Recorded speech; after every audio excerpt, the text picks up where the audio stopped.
Friends, நீங்கள் எப்பயும் ஒரே மாதிரி பாயசம் செய்யாமல் இந்த மாதிரி இன்னைக்கு நம்ம கேரட் பாயசம் செய்யலாம். ரொம்ப ஈஸியாக டிஃப்ரெண்ட்டாகவும் ஹெல்த்தியாகவும் இருக்கும் இந்த கேரட் பாயசம். வாங்க இந்த கேரட் பாயசத்தை எப்படி செய்யலாம்னு பார்க்கலாம் வாங்க. நம்ம கேரட் பாயசம் செய்ய போகிறோம் இன்னைக்கு. அதுக்கு ஒரு குக்கர் எடுத்துக்கலாம். அதில் ஒரு ஸ்பூன் நெய் போட்டுக்கலாம். ஒரு 2 கேரட், பெரிய கேரட்டாக இருந்தால் 2 கேரட்டு, அதை நல்லா கழுவி தோல் சீவி நல்லா கட் பண்ணி வச்சுருக்கேன், போட்டுக்கலாம். ஒரு 1/3 கப்பு, ஒரு கால் கப்புக்கும்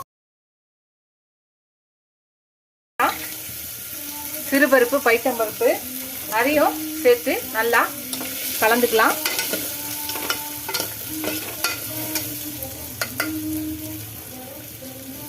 இப்ப இதுல 1 கப்பு பால் ஊத்திக்கலாம்.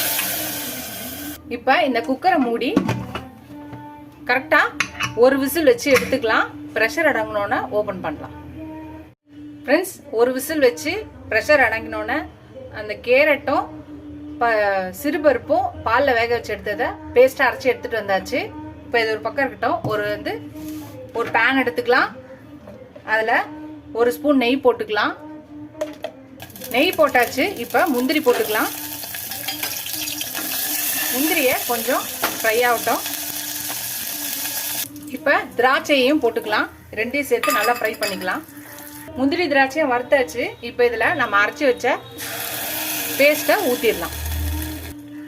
அதை ஊற்றியாச்சு. இப்போ நம்ம 1 கப்பு பால் ஊற்றிக்கலாம். மறுபடியும் கொஞ்சம் தண்ணியும் ஊற்றிக்கலாம். இப்போ இதை எல்லாத்தையும் நல்லா கலக்கிக்கலாம். இப்போ சர்க்கரையும் போட்டுக்கலாம். அவங்கவுங்களுக்கு இனிப்புக்கு ஏற்ற மாதிரி போட்டுக்கலாம். அவ்வளோதான், எல்லாத்தையும் நல்லா கலக்கிக்கலாம். கலக்கிட்டு அது ஒரு 5 நிமிஷம் கொதிச்சிச்சுன்னா போதும். நம்ம பாயசம் ரெடி ஆகிடும். எப்பயும் ஒரே மாதிரி பாயசம் செய்யாமல் நம்ம இது மாதிரி கேரட் பாயசம் செய்யலாம். ஹெல்த்தியாகவும் இருக்கும், டேஸ்டியாகவும் இருக்கும், டிஃப்ரெண்ட்டாகவும் நம்ம பாயசம் செஞ்ச மாதிரி இருக்கும். இப்போ கொஞ்சம் ஏலக்காய் தூள் போட்டுக்கலாம். இனிப்பை தூக்கலாக இருக்குது. ஒரே ஒரு சிட்டிகை உப்பு போட்டுக்கலாம். அவ்வளோதான், எல்லாத்தையும் நல்லா கலந்துக்கலாம். ஒரு 5 நிமிஷத்துக்குள்ள நம்மளோட கேரட் பாயசம் ரெடி ஆகிடும்.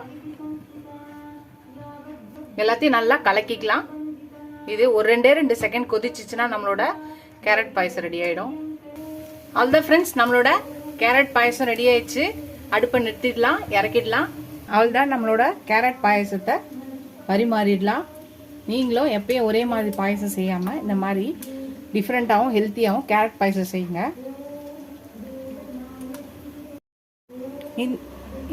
இந்த வீடியோ உங்களுக்கு பிடிச்சிருச்சா லைக் பண்ணுங்கள். ஃபஸ்ட் டைம் என் சேனலை பார்க்குறவங்க சப்ஸ்கிரைப் பண்ணிட்டு பாருங்கள். ஃபுல் வீடியோ பாருங்கள். உங்கள் ஃப்ரெண்ட்ஸ்க்கு இந்த சேனலை ஷேர் பண்ணி சப்ஸ்கிரைப் பண்ண சொல்லுங்கள். Keep supporting my channel, keep வாட்சிங் மை ஃபுல் வீடியோஸ். நீங்கள் எவ்வளோ சப்ஸ்கிரைப் பண்ணுறீங்களோ அவ்வளோ என்கரேஜிங்காக இருக்கும், சப்போர்ட்டிங்காக இருக்கும். புது ரெசிபிஸ் போட ஹெல்ப்ஃபுல்லாக இருக்கும்.